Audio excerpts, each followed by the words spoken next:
ورحمة الله وبركاته. الله أكبر الله أكبر، لا إله إلا الله والله أكبر، الله أكبر ولله الحمد، الله أكبر الله أكبر، لا إله إلا الله والله أكبر، الله أكبر ولله الحمد، الله أكبر الله أكبر، لا إله إلا الله والله أكبر، الله أكبر ولله الحمد. الحمد لله الحمد لله وكفى وسلام على عباده الذين اصطفى. أما بعد، أعوذ بالله من الشيطان الرجيم. بسم الله الرحمن الرحيم. قل أطيعوا الله والرسول. وقد قال النبي صلى الله عليه وآله وسلم: لا يؤمن أحدكم حتى أكون أحب إليه من والده وولده والناس أجمعين، أو كما قال عليه الصلاة والسلام. اللهم صل على سيدنا محمد وعلى آل سيدنا محمد وبارك وسلم. صلى الله على النبي الأمي، صلى الله على النبي الأمي. بھائی پہلے میری ایک درخواست یہ ہے، یہ جو پیچھے بیٹھے ہوئے ہیں پہلے آگے کی صبر پوری کر لیں، آگے کی صبر پوری کر لیں تاکہ بعد میں جو آتا ہے پھر وہ اوپر سے کودتا ہوا آتا ہے، اچھا محسوس نہیں ہوتا، ڈسٹرب ہوتا ہے. آگے آ جائیں، ادھر کی بھی سب اپنی سب بھی پوری کرتے ہیں جہاں پر جگہ ہو. آگے سے سب پوری کرتے ہوئے چلتے. جزاک اللہ، جزاک اللہ، اللہ آپ کو خوش رکھے.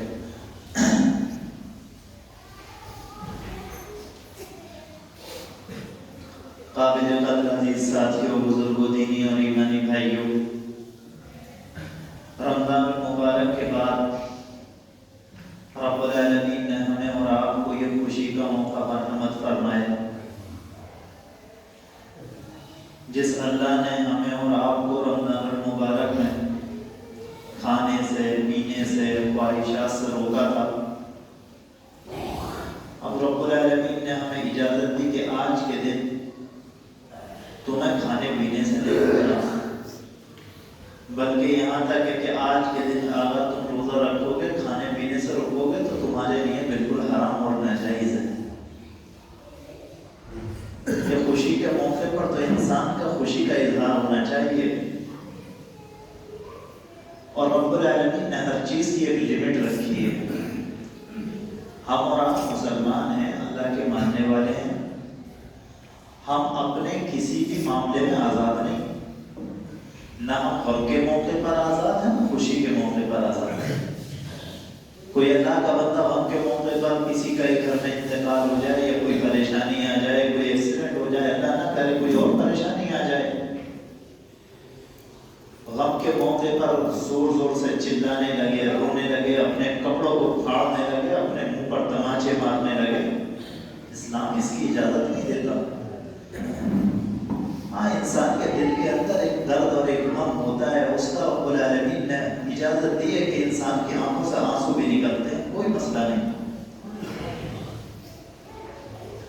اللہ کے رسول صلی اللہ علیہ وسلم کے بیٹے کا انتقال آپ کے سامنے ہوا، آپ کی آنکھوں سے آنسو نکل رہے تھے. صحابہ اکرام نے عرض کیا، اللہ کے رسول آپ بھی، لیکن غم کے موقع پر بھی آپ نے وہاں پر یہ نہیں کہا کہ بھائی میرا بیٹا چلا گیا، میرا کیا ہوگا. ایک جملہ بھی اللہ کے بندے کی زبان سے، اللہ کا پیغمبر ہوتا ہے، کہا کہ بیٹے تمہارے جانے کا وقت تو ہے، لیکن ہم کہیں کہ وہی جس کا رب العالمین نے ہمیں حکم دیا ہے، انا للہ و انا الیہ راجعون، کہ ہم اللہ کے لیے ہیں اور ہمیں اللہ ہی کی طرف پلٹ کر جانا ہے. دنیا کے اندر ہم ایک وقت مقررہ لے کر کے آئے ہیں، جب وہ مدت پوری ہو جائے گی ہمیں لوٹ کر اپنے مالک حقیقی سے جا کر ملنا ہے. تو میں عرض کر رہا تھا بات کہاں سے کہاں پہنچے گی، وقت بھی کم ہوتا ہے، کہ ہم اپنی خوشی کے موقع پر بھی آزاد نہیں اور غم کے پیپر بھی آزاد نہیں، ہمیں رب العالمین نے باندھ دیے.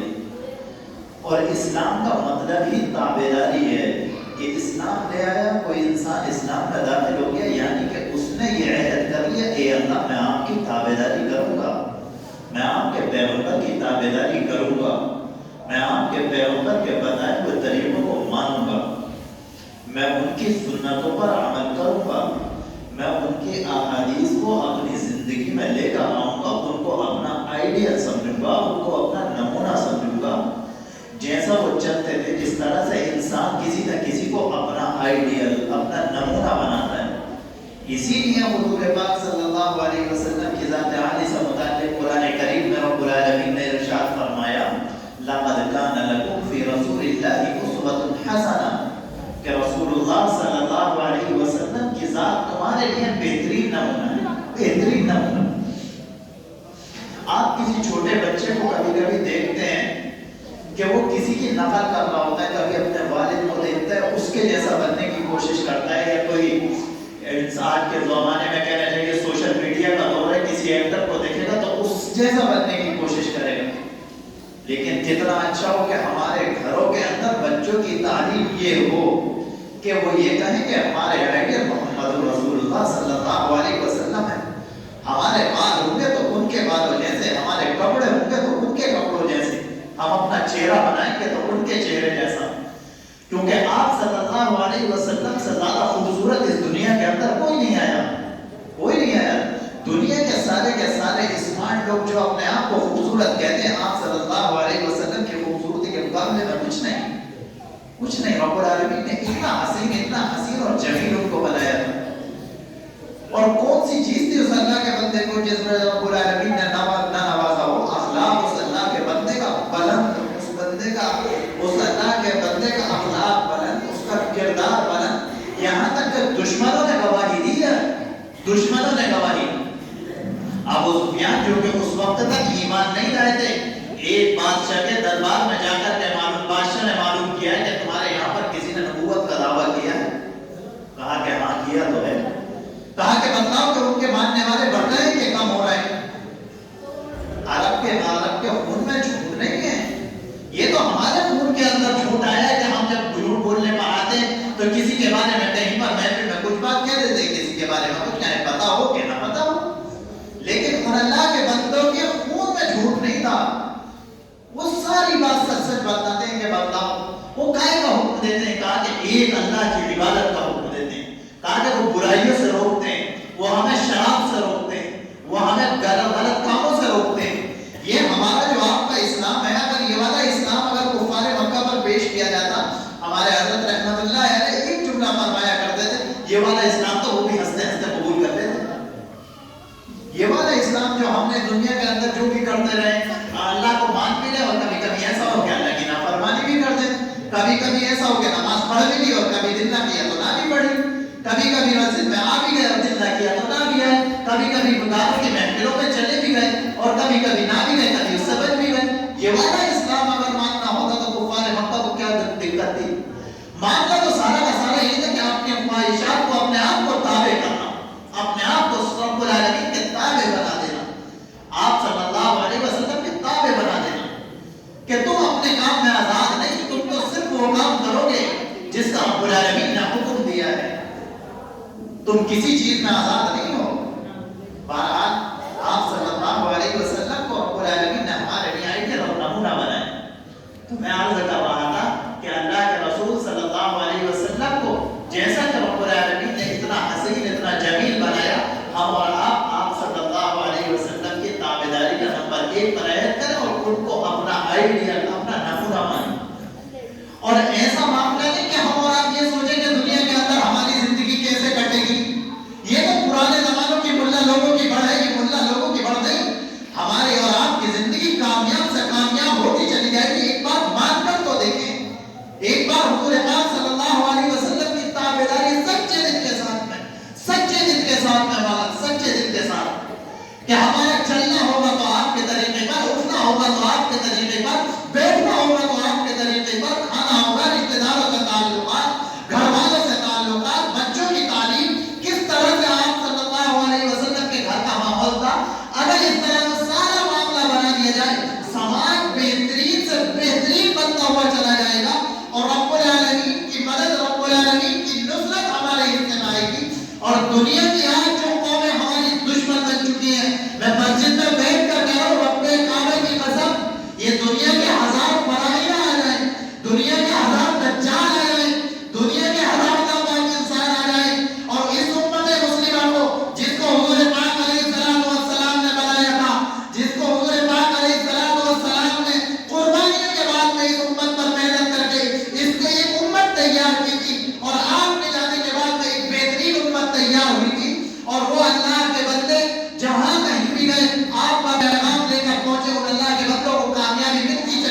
جو اپنے آپ کو حضور پاک علیہ السلام کو امتی کہتا ہے، کہیں کہیں پر شادی بیاہ کے موقع پر ایسا حال ہوتا ہے کہ غیر مسلموں کی رسمیں، وہ ساری کی ساری رسمیں یہاں پر ادا ہو رہی ہوتی ہیں، ناچ یہاں پر ہوگا، گانا یہاں پر ہوگا، اور دنیا کے بے حیائی کے کام، بے پردگی کے کام سارے کے سارے یہاں پر ہوتے ہیں، بالکل کھلے عام اور پورے مطمئن ہیں، پورے مطمئن کہ ہمارے ساتھ میں کوئی معاملہ ہونے والا نہیں۔ ہم ہی تو کہہ رہے ہیں کہ ہمارے ساتھ میں حالات نہیں آئیں گے، اللہ نہ کرے کہ کل کو اگر حالات آ گئے، اس اللہ کے بندے لکھ کر کے گئے کہ اگر ہندوستان کے اندر اللہ نہ کرے، اللہ نہ کرے، اللہ نہ کرے، اگر کوئی کفر کی الہام کی تحریک آ گئی، 2 کروڑ انسان ایسے ہیں کہ جو بغیر مارے، بغیر کچھ کیے، بغیر جیلوں میں ڈالے اپنے ایمان کو چھوڑنے کے لیے تیار بیٹھے ہیں کہ کچھ بھی ہو جائے۔ اور آپ نے حالات دیکھے بھی ہوں گے، کسی موقع پر جب حالات آتے ہیں تو انسان اپنے آپ کو ان حالات کے حوالے کر دیتا ہے، ان حالات کے حوالے کر دیتا ہے۔ بہرحال ہمیں اور آپ کو کامیابی کہاں ملے گی؟ حضور پاک صلی اللہ علیہ وسلم کے طریقے پر۔ آپ صلی اللہ علیہ وسلم نے جاتے وقت اس دنیا سے رخصت ہوتے وقت فرمایا تھا کہ دیکھو آج میں اس دنیا سے رخصت ہو رہا ہوں، تمہارے درمیان 2 چیزیں چھوڑ کر کے جا رہا ہوں، ایک اللہ کا کلام اور دوسری میری سنتوں کو، میرے طریقے کو مضبوطی سے پکڑے رہنا۔ جب تک ان دونوں چیزوں کو مضبوطی سے پکڑے رہو گے، دنیا کی کسی قوم کی ہمت نہیں ہوگی تمہاری طرف آنکھ اٹھا کر کے دیکھ سکے، تمہارا مال بھاگا کر سکے۔ لیکن جب ان کو چھوڑو گے، یاد رکھنا رسوا کر کے رکھ دیے جاؤ گے، ذلیل کر کے رکھ دیے جاؤ گے۔ رب العالمین کو ہماری ضرورت نہیں ہے، نہیں ہے رب العالمین کو ضرورت۔ اور یہی ہوا ہے جب ہم نے قرآن کو اور حضور پاک صلی اللہ علیہ وسلم کے طریقے کو چھوڑا ہے، ہم رسوا کر کے رکھ دیے گئے، رسوا کر کے رکھ دیے گئے۔ قرآن کریم میں رب العالمین ارشاد فرماتا ہے ان تتولوا یستبدل قوما غیرکم ثم لا یکونوا امثالکم، کہ اگر تم نہیں بدلو گے، اگر تم راہ راست پر نہیں آؤ گے، لائن پر نہیں آؤ گے، رب العالمین اس بات پر قادر ہے، رب العالمین تم کو ہٹا دے گا کہ جہاں تمہاری ضرورت ہے تم سائڈ کو ہو جاؤ، اور تمہیں ہٹا کر کے دوسری قوم کو لے کر کے آئے گا جو تمہارے مثل تم جیسے بالکل نہیں ہوں گے، تم جیسے بالکل نہیں ہے۔ اللہ محفوظ فرمائے کہیں ایسا نہ ہو میرے متعلق فیصلہ ہو جائے، کوئی انسان خوش فہمی میں نہیں رہ سکتا، کوئی انسان سمجھے کہ میں نماز پڑھنے والا، میں رب العالمین کے سامنے پیشانی ٹیکنے والا، ہم رب العالمین کی عبادت کرنے والے، ہمارے ساتھ میں معاملہ نہیں ہوگا۔ 1 منٹ لگتا ہے رب العالمین کو کوئی بات انسان کے زبان سے ایسی نکل جاتی ہے، فرمایا حضور پاک صلی اللہ علیہ وسلم نے بندہ عمل کرتا رہتا ہے، عمل کرتا رہتا ہے، جنت کے قریب ہو جاتا ہے، کبھی کبھی اس سے ایسا عمل ہو جاتا ہے کہ انسان کے اس عمل کے نتیجے میں رب العالمین اسے جنت سے ہٹا کر کے جہنم میں گرا دیا کرتا ہے، اور کوئی انسان بدعملی کرتا رہتا ہے، مستقل کرتا رہتا ہے، جہنم سے قریب ہوتا رہتا ہے، لیکن ایک عمل اس سے ایسا ہوتا ہے جس کو رب العالمین پسند کرتا ہے، رب العالمین کی نظر میں محبوب بن جاتا ہے، اور رب العالمین اس کو جنت عطا کر دیا کرتا ہے۔ رب العالمین سے مانگیں اے اللہ ہمارے اعمال نہیں، صرف آپ اپنی رحمت سے عطا کر دیجیے، اپنی رحمت سے عطا کر دیجیے۔ اگر مانگیں تو رب العالمین عطا کرے گا۔ رب العالمین ہماری دعاؤں کو، ہر ایک دعا کو قبول کرتا ہے۔ آخری بات کہہ کر کے میں اپنی بات کو ختم کروں، ہم رب العالمین سے دعا مانگتے ہیں، دعا ایک تو ہر ایک قبول ہوتی ہے، اس کی 3 شکلیں ہیں کہ آپ رب العالمین وہی چیز عطا کر دیتا ہے، یا پھر کوئی مصیبت، کوئی پریشانی ٹال دیتا ہے، یا اس سے بہتر عطا کر دیتا ہے، یا پھر وہ دعا ہماری اور آپ کی قیامت کے دن ہمیں اور آپ کو عطا کی جائے گی کہ تمہاری یہ دعا وہ ہے جو دنیا میں قبول نہیں ہوئی تھی۔ انسان اس وقت تمنا کرے گا ایک کاش دنیا کے اندر میری کوئی دعا قبول ہی نہ ہوئی ہوتی، مجھے تو رب العالمین نے اتنا نواز دیا۔